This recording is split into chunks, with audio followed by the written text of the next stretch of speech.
Los pasajeros del submarino Titanic, que estaba destinado a hundirse, pasaron sus últimos momentos en la oscuridad buscando criaturas bioluminiscentes por la ventana y escuchando música.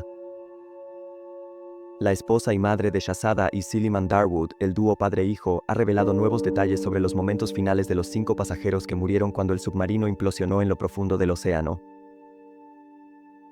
Hablando con el New York Times, Christine Darwood explicó la obsesión de su familia con los restos del Titanic, que culminó con la presencia de 2 de ellos en el viaje fatal. Se pensaba que Christine sería quien bajaría con su esposo millonario, pero tras el retraso del viaje por la pandemia, su hijo de 19 años pudo ir en su lugar. Casi se pierde en el viaje maldito por un retraso en su vuelo a St. John's, Newfoundland, donde partió la nave nodriza. Se les dijo a los que iban a bajar que usaran calcetines gruesos y un sombrero, ya que hace frío a mayor profundidad.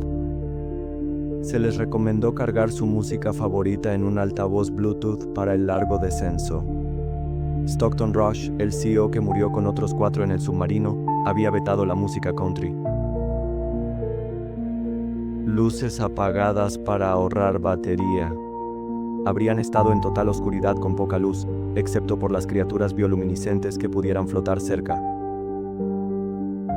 El contacto con los sumergibles se perdió a los 105 minutos de viaje. Murieron instantáneamente al implosionar el submarino. Existe un lugar en nuestro planeta tan ajeno a la experiencia humana que se asemeja más al espacio exterior que a nuestro propio mundo.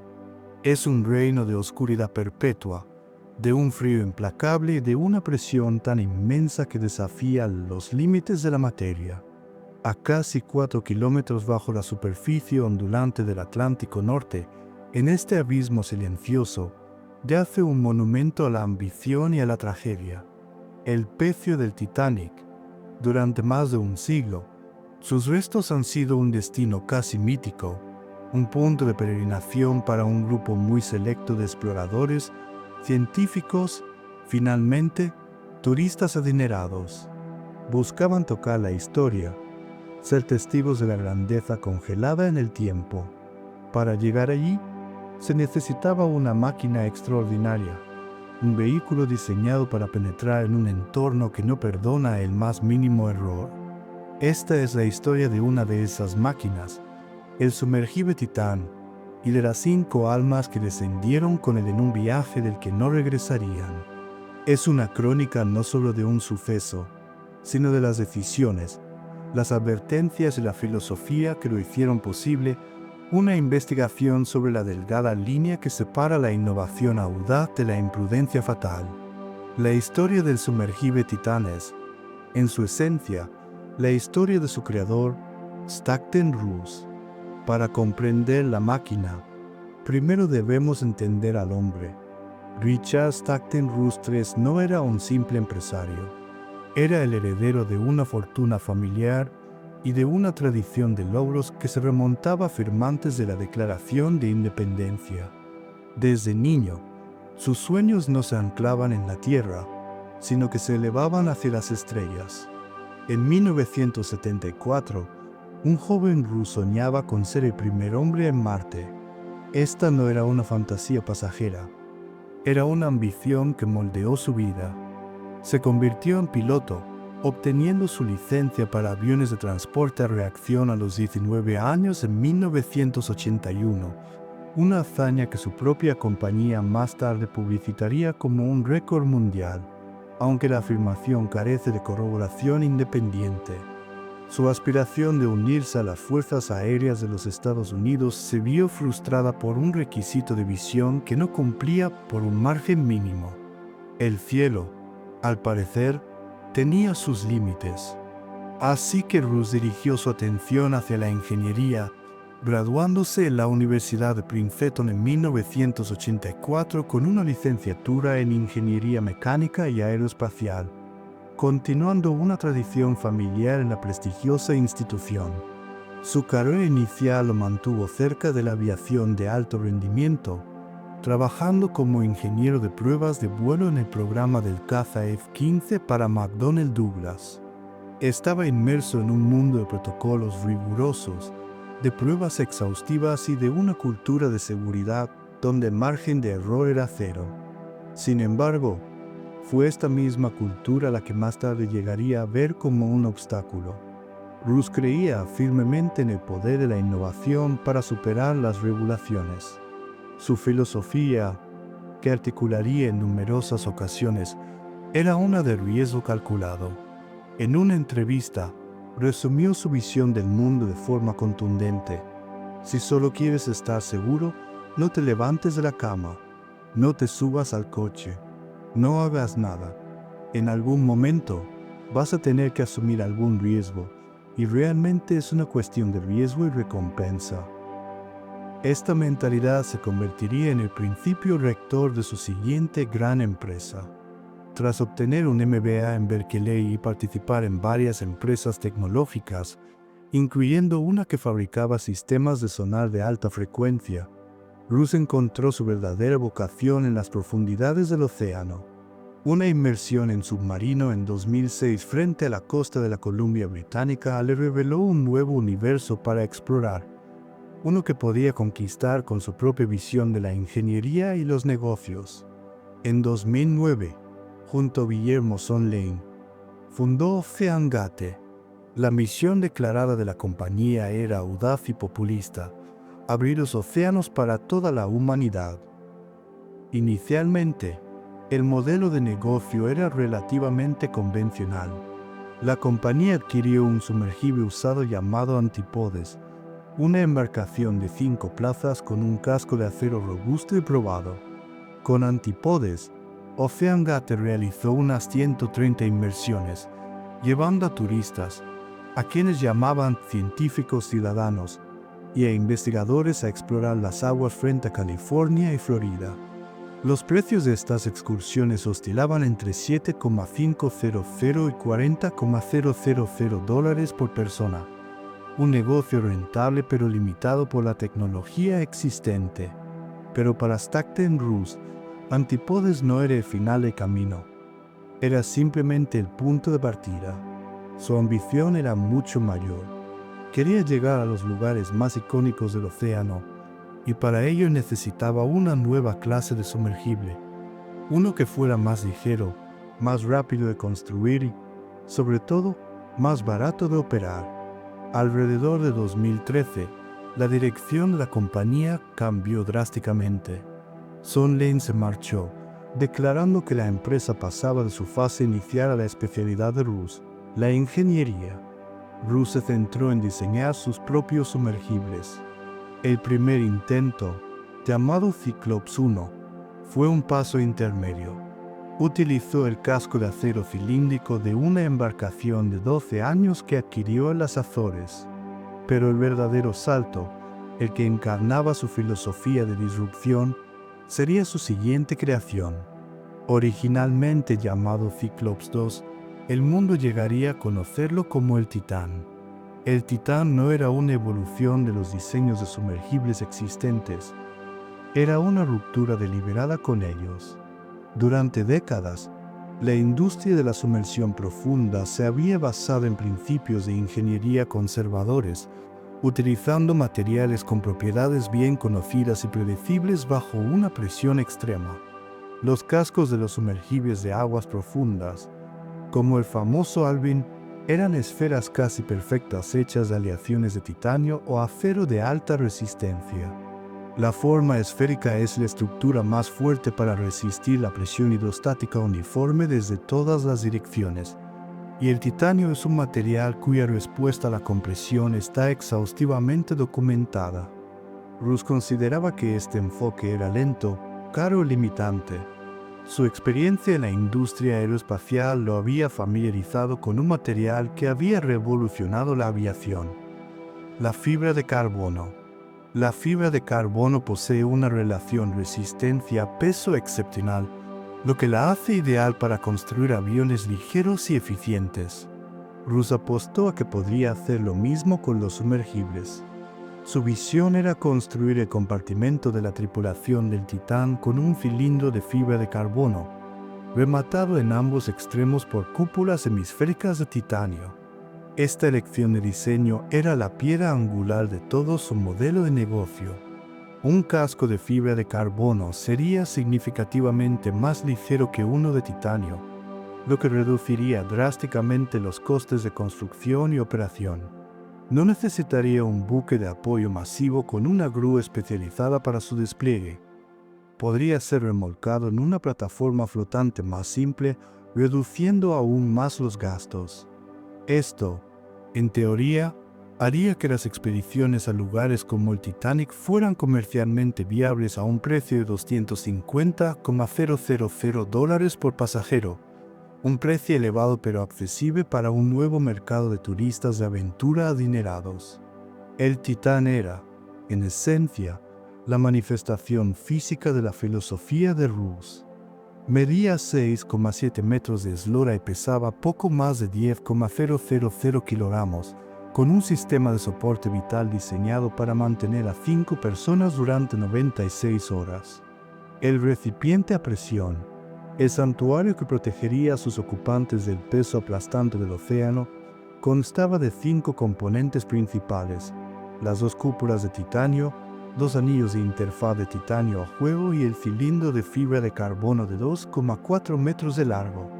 El cilindro, con un diámetro interno de 142 centímetros, estaba compuesto por 480 capas alternas de tela de fibra de carbono, enrolladas meticulosamente y curadas a alta temperatura durante 7 días.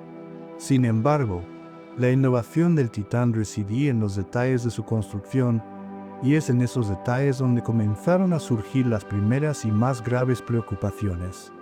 La unión entre los anillos de titanio y el cilindro de fibra de carbono no se realizaba con pernos, soldaduras o mecanismos de enclavamiento mecánico, como dictaría la práctica de ingeniería conservadora. Se unían mediante una pasta adhesiva. Esta dependencia total de un adhesivo para mantener la integridad estructural de dos materiales muy diferentes bajo una presión inimaginable era una desviación radical de las normas de la industria. Otro elemento crítico era la ventana de visualización. El Titán tenía una sola ventana, un cono truncado de acrílico de 380 milímetros de diámetro y 18 centímetros de espesor. Esta ventana, el único portal de los ocupantes al mundo exterior, solo estaba certificada para una profundidad de 1,300 metros. El Titanic yace a 3,800 metros. La discrepancia era enorme, un hecho que no pasaría desapercibido para los expertos. Para compensar estos riesgos inherentes a su diseño experimental, Roose depositó su fe en un sistema de monitoreo acústico en tiempo real, una tecnología que él mismo patentó. La teoría era que la fibra de carbono, al empezar a fallar bajo presión, emitiría sonidos característicos, como crujidos o estallidos, a medida que las fibras individuales se rompieran.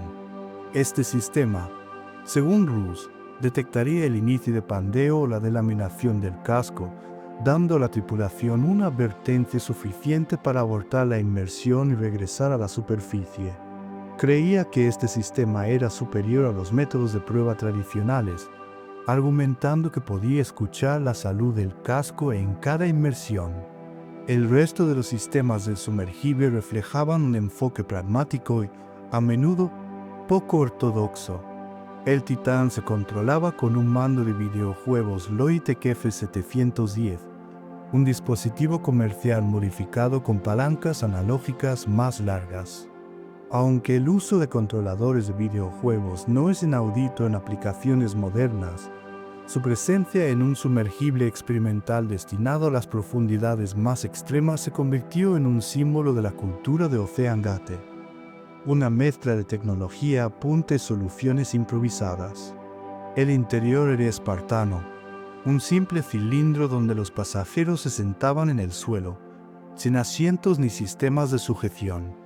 Una vez dentro, la escotilla se cerraba con pernos desde el exterior, sellando los ocupantes en su interior hasta que personal de superficie pudiera liberarlos. Esta era la máquina que Stockton Roose había construido. Era audaz, innovadora y, en su núcleo, Una apuesta. Una apuesta a que la fibra de carbono se comportaría en compresión profunda como lo hacía en tensión en el aire.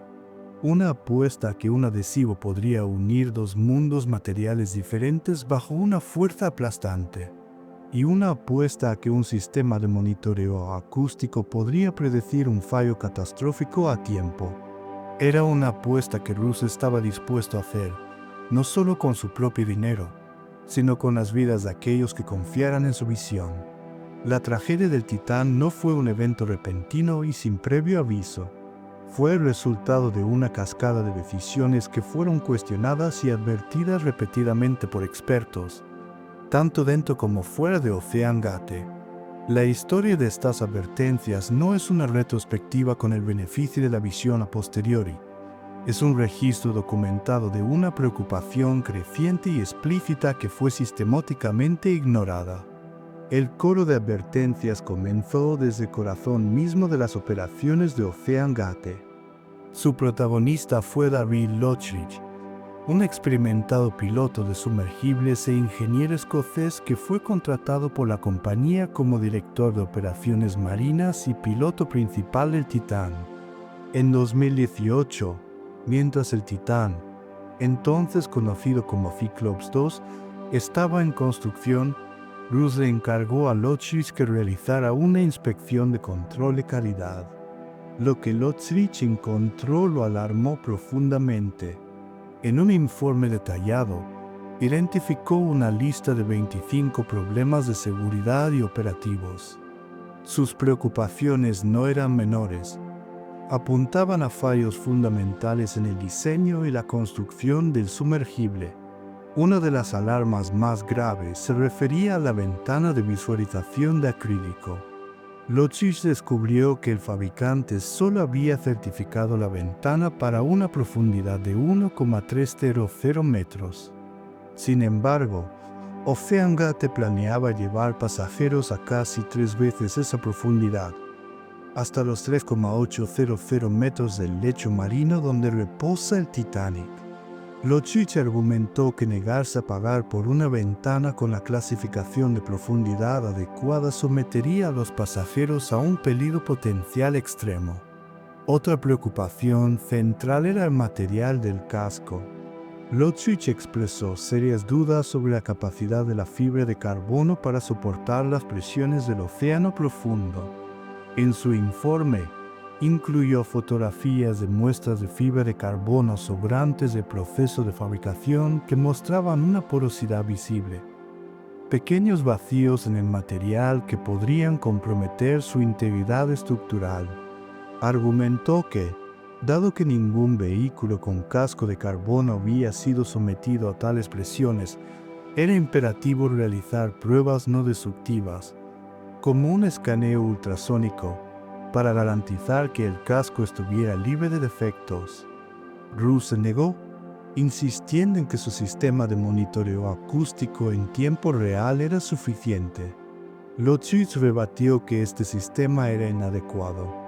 En documentos legales posteriores, su abogado argumentaría que este tipo de análisis acústico solo mostraría cuando un componente está a punto de fallar, a menudo milisegundos antes de una implosión, sin dejar tiempo para que el piloto pudiera tomar medidas evasivas y salvar la nave y su tripulación.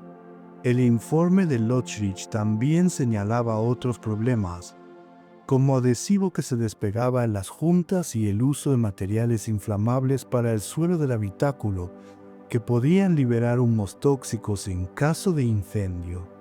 La conclusión de Lochridge fue inequívoca. El Titán necesitaba someterse a pruebas rigurosas y ser certificado por una agencia de clasificación de terceros, como DNVGL o el American Bureau of Shipping, ABS, que son los organismos estándar de la industria para verificar la seguridad de las embarcaciones marítimas. Lochridge planteó estas preocupaciones verbalmente a la dirección ejecutiva, pero fueron ignoradas. Desesperado, compiló su informe escrito. La respuesta de OceanGate fue rápida y decisiva. El día después de presentar su informe, Lotchich fue convocado a una reunión con la dirección. En lugar de abordar sus preocupaciones, la compañía lo despidió en el acto, dándole, según los informes, 10 minutos para desalojar su escritorio y abandonar las instalaciones. Lo que siguió fue una amarga disputa legal.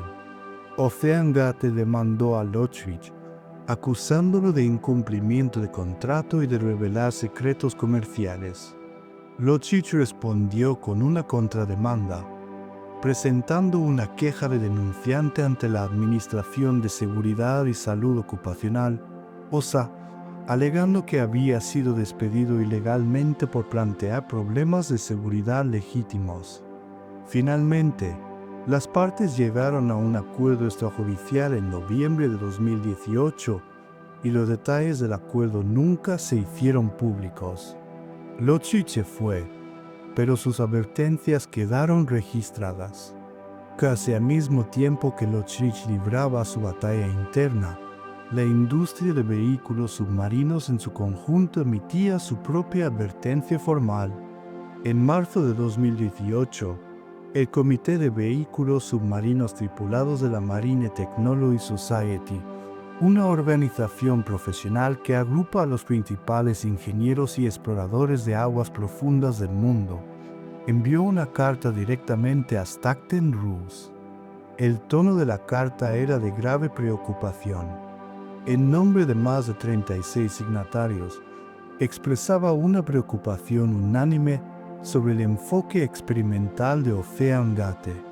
Los líderes de la industria temían que un accidente catastrófico del Titán pudiera tener graves consecuencias para todos en la industria, empañando el envidiable historial de seguridad que se había construido durante más de 40 años. La carta criticaba directamente el marketing de OceanGate, que afirmaba que el diseño del Titán cumpliría o superaría las normas de seguridad de DNVGL. La sociedad calificó esta representación como mínimo, engañosa para el público, ya que OceanGate no tenía intención de que el sumergible fuera evaluado o certificado por dicha organización. Su recomendación era clara y se hacía eco de la de Lotchich. Como mínimo, OceanGate debía someter un prototipo a un programa de prueba supervisado y presenciado por un tercero como DNVGL o ABS. Reconocían que esto supondría tiempo y gastos adicionales, pero lo consideraban un componente crítico en las salvaguardas que protegen a todos los ocupantes de sumergibles. La respuesta de Ruse fue coherente con su filosofía. Según la Marine Technology Society, Ruse y el presidente del comité mantuvieron conversaciones en las que acordaron estar en desacuerdo sobre los temas técnicos.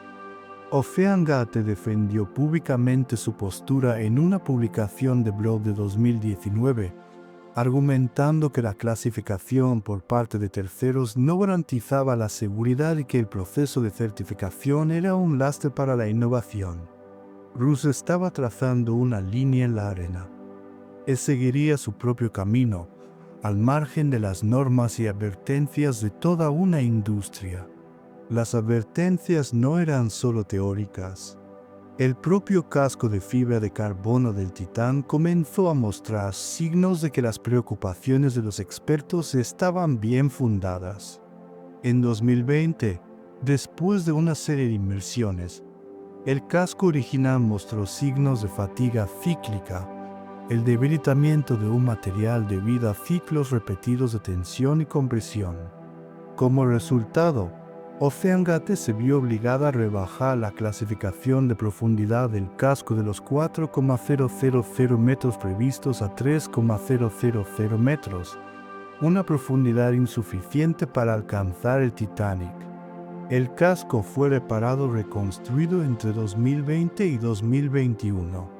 Sin embargo, en una decisión que alarmaría a cualquier ingeniero de materiales, Ruse insistió en reutilizar las cúpulas de titanio y los anillos de interfaz del casco anterior, a pesar de las advertencias de que el daño a los anillos podría haber debilitado las juntas críticas entre el titanio y el nuevo cilindro de carbono. El nuevo casco también comenzó a emitir sus propias señales de alarma. Durante una inmersión en 2022, los ocupantes escucharon fuertes crujidos. Un experto en sumergibles, Carl Stanley, que estaba a bordo durante una inmersión de prueba donde se oyeron ruidos como disparos, advirtió a Rus por correo electrónico sobre un posible defecto en el casco, creyendo que estaban a pocos puntos porcentuales de la implosión. Rus, sin embargo, parecía interpretar estos sonidos no como un presagio de un fallo catastrófico, sino como una característica normal del material. Según algunos informes, creía que los ruidos eran simplemente el casco asentándose, con las fibras más débiles rompiéndose para dejar intactas a las más fuertes, una teoría que contradice la comprensión convencional de cómo se degradan los compuestos de carbono bajo compresión. Para agravar las dudas sobre los materiales, Rus le dijo a un periodista que la fibra de carbono del casco se había obtenido con un gran descuento de Boeing porque había superado su vida útil para su uso en aviones. Boeing, por su parte, declaró que no tenía registros de haber vendido dicho material a OceanGate o a Rus. La imagen que emerge es la de un proyecto acosado por advertencias desde su concepción. Un denunciante interno despedido por plantear problemas de seguridad fundamentales. Una industria entera emitiendo una advertencia formal y unánime. Y la propia embarcación mostrando signos físicos de degradación material. Cada advertencia fue recibida con la misma respuesta: desestimación, justificación a través de la retórica de la innovación y una determinación inquebrantable a continuar. El camino hacia el desastre estaba siendo pavimentado, no por ignorancia, sino por una elección deliberada de ignorar las señales de peligro. A bordo del Titán en su última inmersión había 5 personas, un microcosmos de ambición, experiencia y obligación. No eran un grupo homogéneo. Cada uno llegó a ese punto por un camino diferente, atraído por el encanto del Titanic por razones muy personales. Su presencia conjunta a bordo creó una narrativa de aventura y legitimidad que ocultaba los graves riesgos subyacentes. El pasajero más experimentado, y sin duda el que aportaba mayor credibilidad a la expedición, era Paul Henry Nargeolet. A sus 77 años, Nargeolet era una leyenda en la comunidad de exploración de aguas profundas, conocido universalmente como Señor Titanic. Su carrera había comenzado en la Armada Francesa, donde sirvió durante más de 2 décadas como comandante, especializándose en el desminado, el buceo y la intervención submarina profunda. Tras su retiro de la Marina, se unió al Instituto Francés de Investigación para la Explotación del Mar, IFREMER.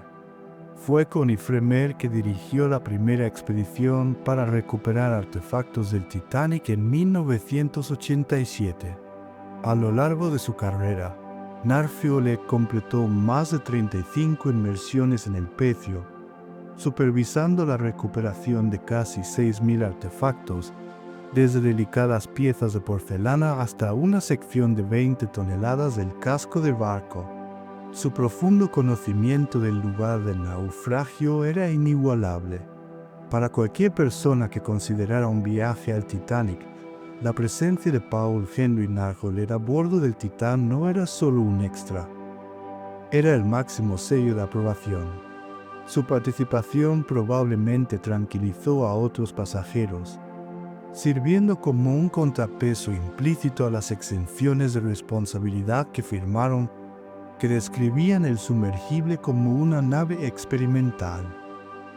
A su lado se sentaba Hamish Harding, un empresario y aviador británico de 58 años que encarnaba el espíritu del aventurero moderno. Como presidente de Action Aviation, una compañía de corretaje de aviones privados con sede en Dubái, Harding tenía los medios de la inclinación para perseguir las experiencias más extremas que el planeta podía ofrecer. Su currículum era un catálogo de hazañas notables. Había visitado el Polo Sur en múltiples ocasiones, una de ellas acompañando al astronauta Buzz Aldrin. Había volado al espacio en una misión de Blue Origin en 2022 y ostentaba varios récords mundiales Guinness, incluyendo uno por la circunnavegación más rápida de la Tierra a través de ambos polos y otro, junto con el explorador Victor Vescovo, por el mayor tiempo pasado en el punto más profundo del océano, el abismo Challenger en la fosa de las Marianas. Para Harding, el viaje al Titanic era el siguiente paso lógico en una vida dedicada a coleccionar experiencias únicas y a superar los límites de la exploración. Su participación reforzaba la imagen del Titán como un vehículo para el turismo de élite y de alto riesgo, un mercado que Stockton Russ estaba decidido a capturar. El tercer pasajero era Shahzada Dawood, un empresario pakistaní-británico de 48 años, miembro de una de las dinastías empresariales más prominentes de Pakistán. Como vicepresidente de la Engro Corporation, un conglomerado con intereses en energía, agricultura y telecomunicaciones, Dawood era una figura respetada en el mundo de los negocios y la filantropía. Educado en el Reino Unido y Estados Unidos, sentía una profunda fascinación por la ciencia y el descubrimiento, lo que le llevó a ser fideicomisario de la Fundación Dawood, centrada en la educación, y del Instituto SETI, dedicada a la búsqueda de inteligencia extraterrestre. Según su familia, Shahzada había estado obsesionado con la historia del Titanic desde que era un niño, viendo con frecuencia películas y visitando exposiciones de museos sobre el naufragio. El viaje a bordo del Titán era la culminación de un sueño de toda la vida, la oportunidad de ver con sus propios ojos la leyenda que tanto le había cautivado. Junto a Shahzada Dawood estaba su hijo de 19 años, Suleiman Dawood. Suleiman era un estudiante universitario, al borde de la vida adulta, y su historia añade una capa de profunda tragedia a los acontecimientos. Según su tía, Ahmed Dawood, la hermana mayor de Shahzada, Suleiman no compartía el entusiasmo de su padre por la expedición. En los días previos al viaje, le confió a un familiar que no estaba muy animado y que se sentía aterrorizado ante la perspectiva de descender a tales profundidades en el sumergible. Sin embargo, la expedición estaba programada para el fin de semana del Día del Padre. Deseoso de complacer a su padre y de participar en lo que se le presentó como una experiencia de unión, Suleiman aceptó a regañadientes acompañarle. Esta revelación, surgida tras la tragedia, transforma la narrativa de un grupo de intrépidos exploradores que aceptaban voluntariamente los riesgos. Introduce un elemento de obligación familiar y presión, humanizando el coste de la ambición de una manera desgarradora. La historia de Suleiman es un recordatorio de que no todos a bordo eran aventureros curtidos o entusiastas de toda la vida. Uno de ellos era un joven que superó su propio miedo por amor a su padre. El quinto y último ocupante era, por supuesto, el propio Stockton Russ, el piloto de la misión y el arquitecto de todo el proyecto. Para él, este viaje no era solo una expedición turística más. Era una validación de su tecnología, de su filosofía y de su lugar en la historia de la exploración. Estos 5 individuos, cada uno con sus propias motivaciones y miedos, se reunieron en la mañana del 18 de junio de 2023, listos para descender a la oscuridad. El experto mundial, el aventurero multimillonario, el apasionado entusiasta, el hijo reacio y el innovador visionario.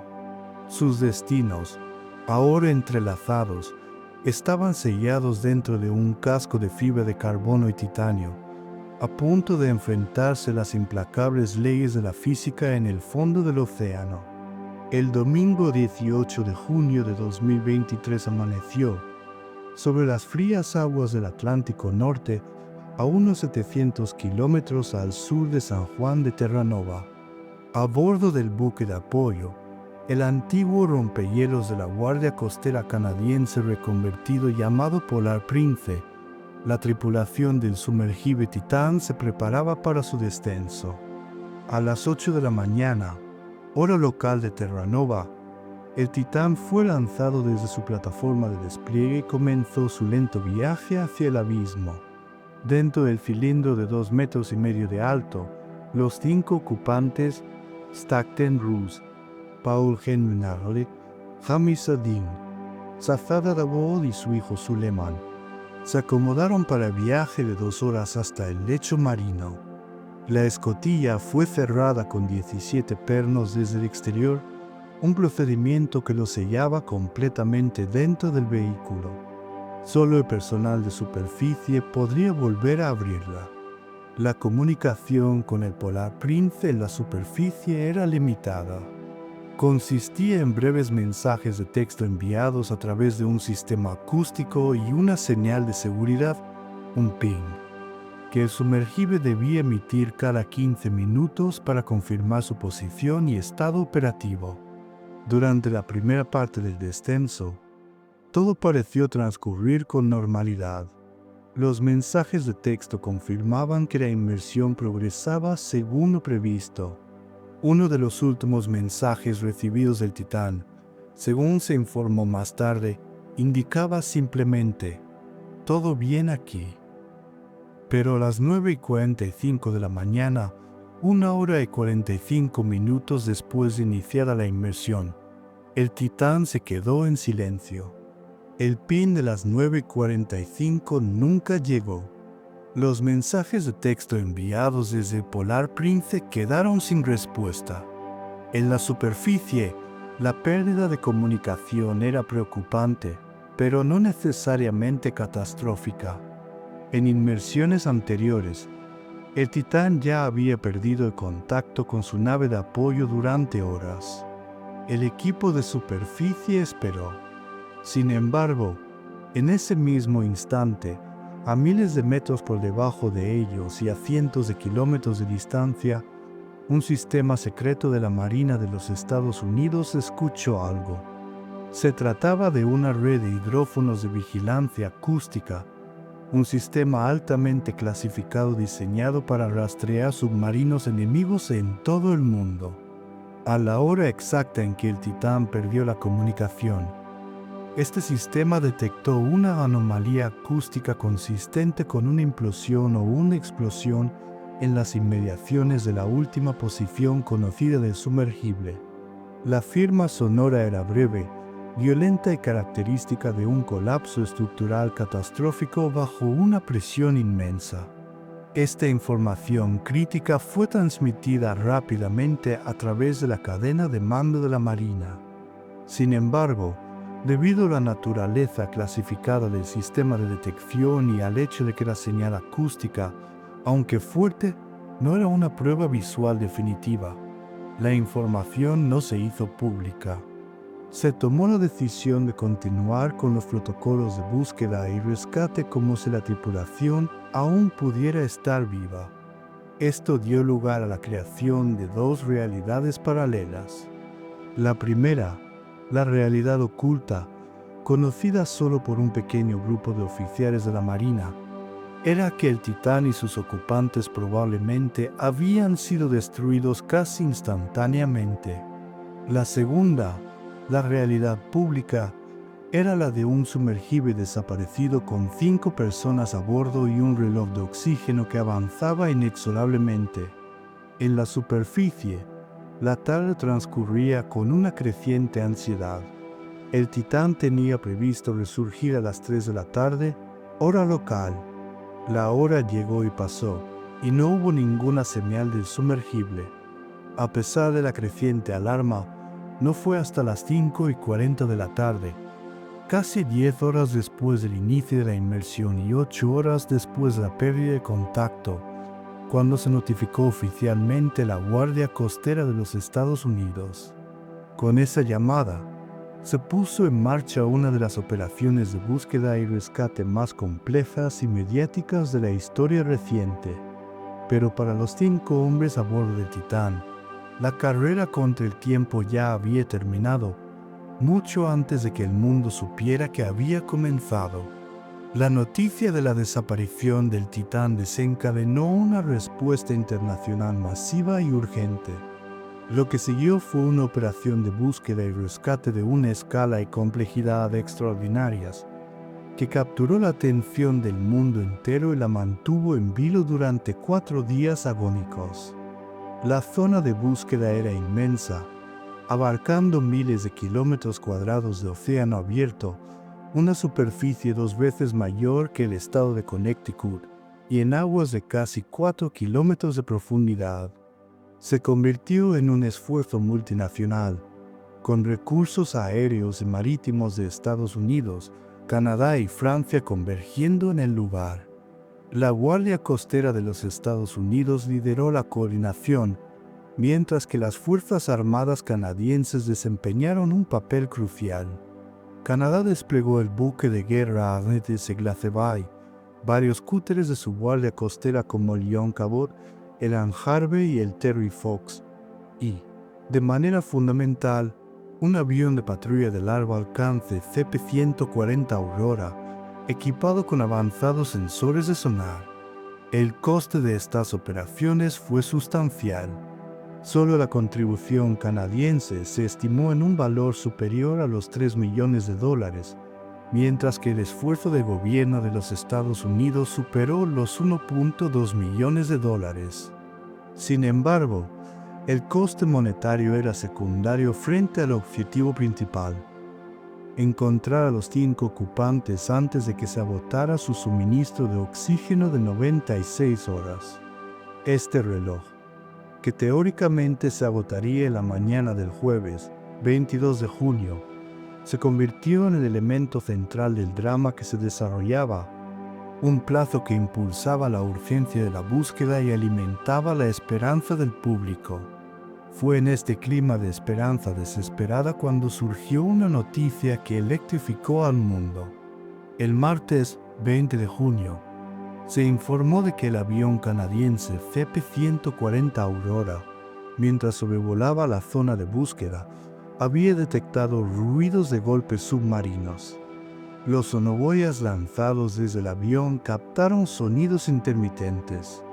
Documentos internos de las Fuerzas Armadas canadienses, obtenidos más tarde, revelaron que los analistas estaban altamente seguros de que los ruidos eran de origen humano, producidos por un objeto que golpeaba el casco de una embarcación.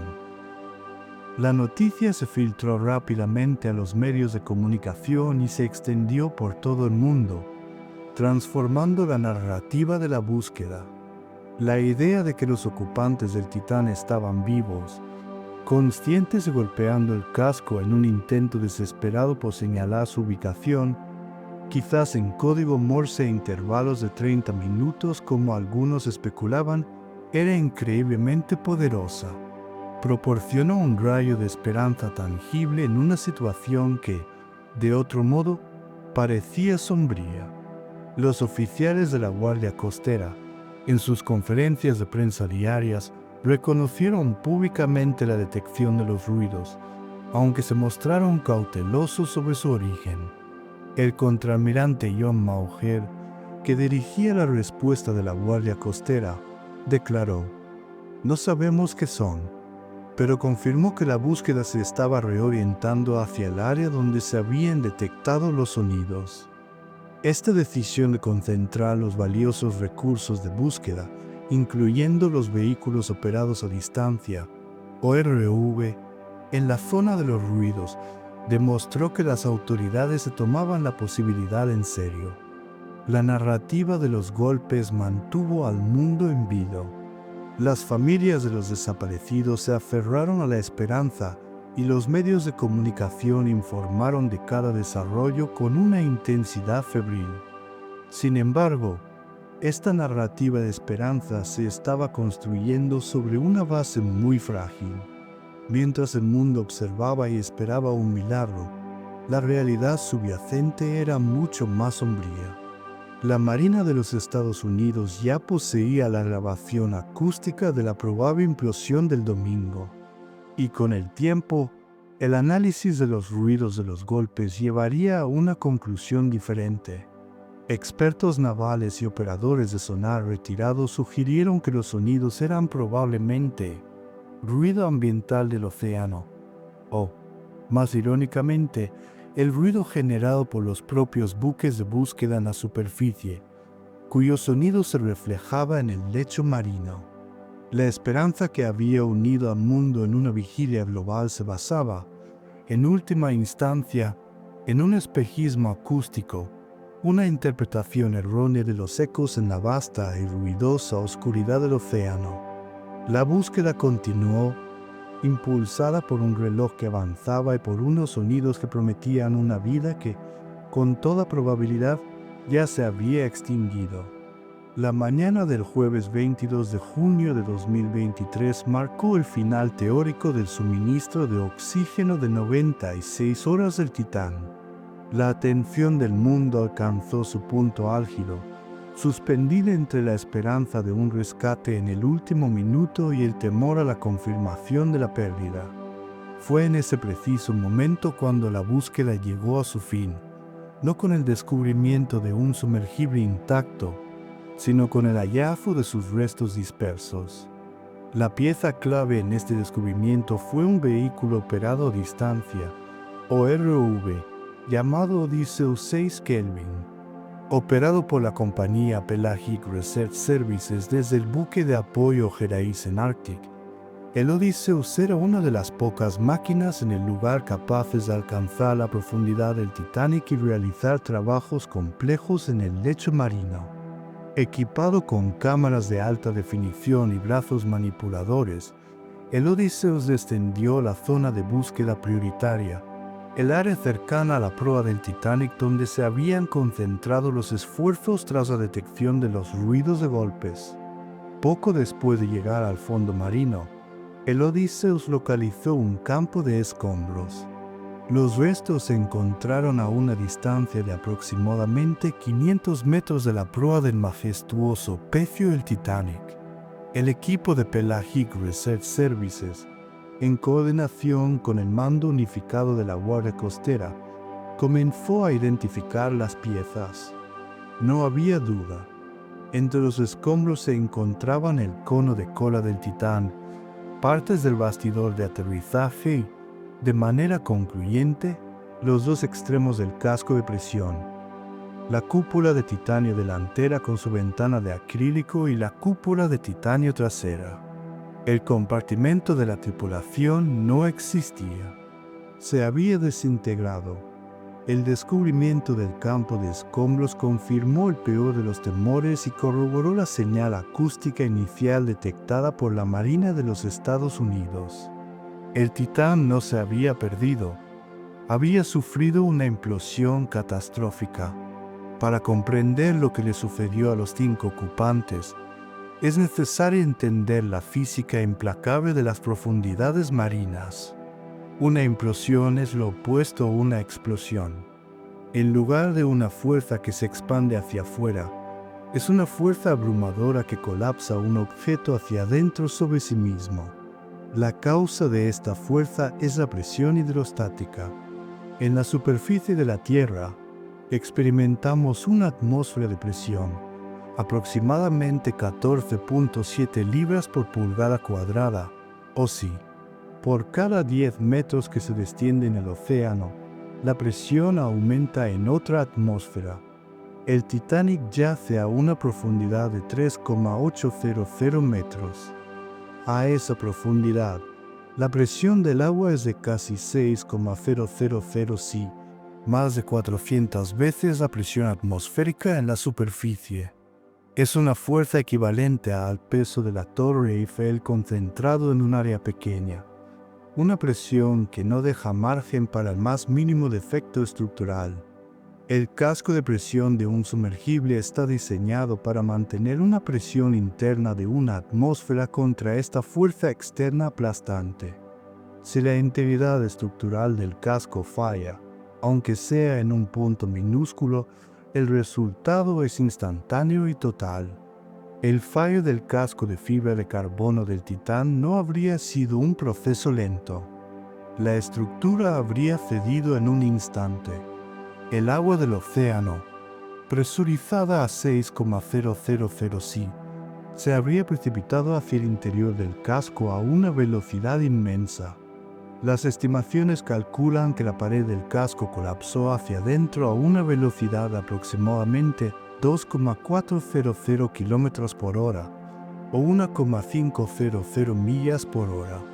Todo el evento, desde el inicio de la fractura hasta el colapso completo del compartimento de la tripulación, habría durado entre 1 y 4 milisegundos. El cerebro humano necesita mucho más tiempo para procesar cualquier estímulo. La transmisión de una señal nerviosa desde los sentidos hasta el cerebro y la posterior toma de conciencia tarda, en el mejor de los casos, unos 25 milisegundos. Esto significa que los 5 ocupantes del Titán murieron de forma instantánea, sin tener la más mínima conciencia de lo que estaba sucediendo.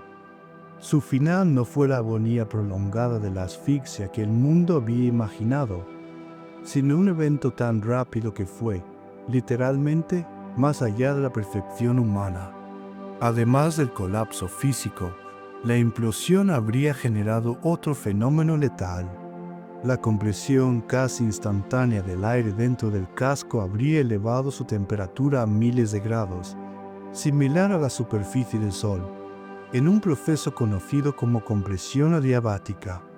El aire y cualquier vapor de hidrocarburo presente se habrían autoinitado, creando un destello de calor y luz simultáneo al aplastamiento físico. La combinación de la fuerza del colapso y el calor extremo habría desintegrado la embarcación y a sus ocupantes al instante. La ciencia ofrecía una explicación brutal y definitiva. Las advertencias de los ingenieros sobre la naturaleza impredecible de la fibra de carbono bajo compresión cíclica se habían hecho realidad de la manera más violenta posible. La apuesta de Stockton-Russe contra las leyes de la física se había perdido. La vigilia global de falsa esperanza había terminado, reemplazada por la fría y fragmentada certeza de un campo de escombros en el silencio del fondo del mar. La confirmación de la implosión del Titán marcó el final de la búsqueda, pero el comienzo de un largo y complejo epílogo. Las secuelas del desastre se extendieron desde el fondo del océano hasta las salas de juntas, los organismos reguladores y los foros de debate público de todo el mundo, dejando un legado de preguntas sobre la responsabilidad, la regulación y la propia naturaleza de la exploración. Para OceanGate, la compañía en el centro de la tragedia, el final fue rápido. El mismo día del descubrimiento de los escombros, el 22 de junio, la compañía emitió un comunicado confirmando la pérdida de su director ejecutivo y de los 4 pasajeros. En él, describían a los hombres como verdaderos exploradores que compartían un espíritu de aventura distinto y una profunda pasión por explorar y proteger los océanos del mundo. La declaración, aunque solemne, fue recibida con críticas por no reconocer las graves preocupaciones de seguridad que habían precedido al desastre. Unas semanas más tarde, el 6 de julio de 2023, OceanGate anunció en su sitio web que había suspendido todas las operaciones comerciales y de exploración. La oficina de la compañía en Everett, Washington, cerró indefinidamente, aunque la empresa sigue existiendo como entidad legal, principalmente para hacer frente a las investigaciones y a los litigios pendientes, ha cesado permanentemente toda actividad comercial. La marca OceanGate, antes sinónimo de acceso audaz a las profundidades, se había convertido en un emblema de una tragedia evitable. Paralelamente al cese de la compañía, se puso en marcha una investigación oficial de alto nivel. La Guardia Costera de los Estados Unidos convocó una Junta de Investigación Marina, o MBA, su forma más rigurosa de investigación de siniestros marítimos. El mandato de la MBA es exhaustivo: determinar la causa del siniestro, identificar cualquier factor contribuyente, como fallos materiales, negligencia o mala conducta, y, lo que es más importante, formular recomendaciones de seguridad para evitar que una tragedia similar vuelva a ocurrir. La investigación implicó la minuciosa recuperación y análisis de los restos del Titán, incluyendo los presuntos restos humanos que fueron transportados a instalaciones médicas para su identificación. La MBA también inició una serie de audiencias públicas, convocando a testigos clave, desde antiguos empleados de OceanGate como David Lochrich hasta expertos técnicos y funcionarios implicados en la búsqueda. Estas audiencias sacaron a la luz un torrente de testimonios que pintaban un cuadro condenatorio de la cultura de seguridad de OceanGate, confirmando muchos de los informes y advertencias que habían surgido. En medio de la investigación oficial, una de las voces más influyentes y críticas que surgió fuera de James Cameron, el aclamado director de cine y apasionado explorador de aguas profundas, que ha realizado más de 30 inmersiones en el Titanic y ha diseñado sus propios sumergibles, no se contuvo en su análisis. Cameron reveló que, a través de sus contactos en la unida comunidad de la sumersión profunda, supo de la detección acústica de la implosión por parte de la Marina el mismo lunes en que ocurrió, y describió la posterior búsqueda de 4 días como una farsa de pesadilla. Su crítica más contundente se dirigió al núcleo mismo del diseño del Titán. Calificó el uso de un casco de fibra de carbono para un sumergible de inmersión profunda como una idea horrible, explicando que el material es inadecuado para resistir las fuerzas de compresión repetidas a gran profundidad. Argumentó que un casco de presión debe estar hecho de un material contiguo y probado como el acero, el titanio o el acrílico, cuyos comportamientos bajo presión son bien conocidos y pueden ser modelados y probados con fiabilidad. La dependencia de OceanGate de un sistema de monitoreo acústico para detectar fallos en tiempo real era, en su opinión, fundamentalmente errónea. Si esa es tu idea de seguridad, dijo, entonces lo estás haciendo mal. Cameron trazó un paralelismo directo y escalofriante entre la tragedia del Titán y la del propio Titanic. Me llama la atención la similitud con el desastre del Titanic, donde el capitán fue vertido repetidamente sobre el hielo que tenía por delante y, sin embargo, navegó a toda velocidad hacia un campo de hielo en una noche sin luna. Declaró a ABC News que una tragedia muy similar, en la que no se hicieron caso de las advertencias, tenga lugar exactamente en el mismo lugar, creo que es simplemente asombroso. El desastre del Titán también encendió un debate global más amplio sobre 2 cuestiones fundamentales. La primera es la regulación. El Titán operaba en aguas internacionales, lo que le permitía eludir en gran medida la supervisión de cualquier agencia reguladora nacional o la certificación de sociedades de clasificación de la industria. El incidente puso de manifiesto un vacío normativo significativo para el creciente campo del turismo de aventura extremo, lo que provocó llamamientos a una mayor supervisión internacional. La segunda cuestión era ética. La asignación de enormes recursos públicos para rescatar a individuos adinerados que participan voluntariamente en actividades de alto riesgo.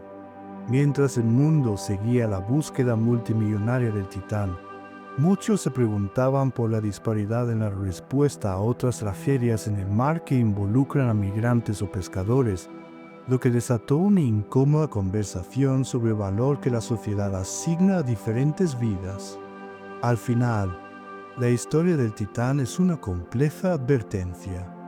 Es un relato sobre cómo una cultura empresarial que prioriza la disrupción y la velocidad sobre la precaución y el método puede tener consecuencias fatales cuando se aplica a entornos donde las leyes de la física son absolutas.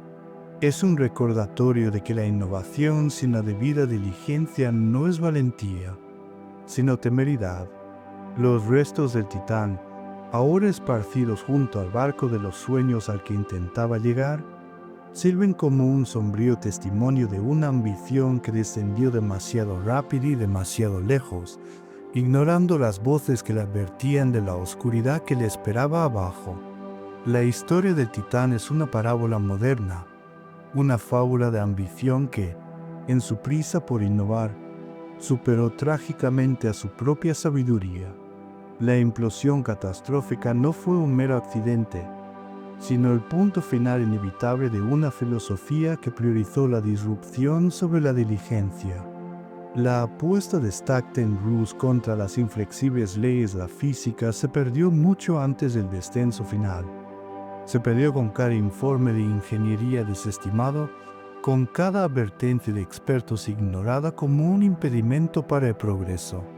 El fallo fatal del casco de fibra de carbono fue simplemente la manifestación física de un fracaso previo y más profundo en el juicio. La ironía final es tan profunda y fría como el propio abismo. En su peregrinaje hacia un monumento a la arrogancia, el Titán se convirtió en su propio y terrible eco. La narrativa de su creador, sordo al coro de advertencias, refleja la del capitán del Titanic, que navegó a toda velocidad hacia un campo de hielo conocido. Ahora, los restos dispersos del sumergible descansan para siempre a la sombra del pecio que buscaba presenciar, una sombría nota a pie de página de una tragedia centenaria. Los dos naufragios están ahora unidos, no solo por su ubicación, sino por un legado fatal compartido de advertencias ignoradas. Las investigaciones y el debate mundial sobre la regulación son las secuelas necesarias, intentos de trazar líneas de seguridad donde se cruzaron las de la cautela. Pero el legado más perdurable de Titán es el que ha quedado grabado en el lecho marino. Es un sombrío epílogo a casi 4 kilómetros de profundidad, un recordatorio de que la exploración exige no solo audacia, sino también humildad. Sirve como un testimonio fragmentado de que las fronteras de nuestro mundo tienen leyes inmutables y que el precio de la arrogancia, al enfrentarse al poder implacable de la naturaleza, sigue siendo, como siempre, absoluto.